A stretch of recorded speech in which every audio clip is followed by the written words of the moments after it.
We saw a 7.4% increase in the total number of positive cases yesterday in the state of California. We saw a 5% increase in the number of deaths, 60 human beings, again, not statistics, not just a number, lives.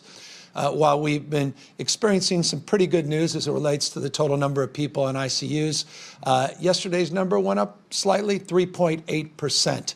As you've seen, that number's been bouncing around. It's certainly stabilizing, but yesterday we saw an increase. Accordingly, we saw a 3.3% increase in the total number of hospitalizations. Those hospitalizations are born all throughout the state of California. When you look at the 16 counties most impacted through those hospitalization rates, they're not just Los Angeles County and Santa Clara County.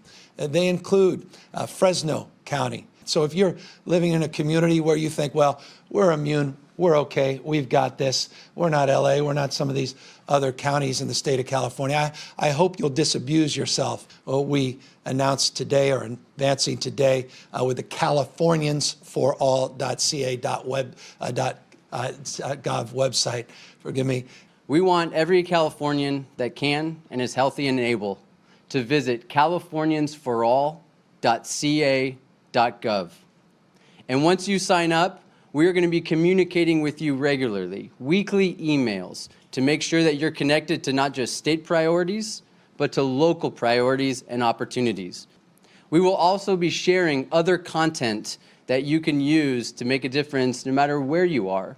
Over 8,685 licensed facilities that we are monitoring in the state of California, and over 300,000 patient capacity. That doesn't even include the staff. Gives you a sense of the breadth and depth of the responsibilities in that space.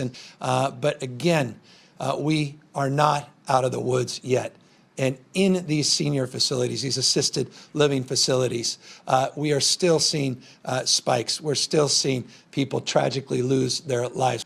When do we see these stay-at-home orders augmented? When do you see a little bit of a release in the valve so that we can let out some little of this pressure that I know, are all feeling around the stay-at-home order and the like? That's manifested by protests, but also appropriate queries. And everybody has a different timeline. So that's a challenge, many parts, one body. And tomorrow we will lay out, I think, in ways that will do justice to not only acknowledging that challenge, but do justice to how we're processing those timelines and how we're working in a collaborative spirit with our local partners. People will suggest we need to be doing a minimum of 1% of our population every week. Others say it needs to be every day. Some people say, well, you're asking the wrong question. Testing is not one-off. We want to test and retest, and then retest again. All of those things are going to not only be considered, are being actively reviewed and considered. Just today, we signed a new contract. We'll talk about it tomorrow. I'm tempted to do so now as it relates to getting more of these testing sites up and operational, even by the end of this week in rural parts of the state.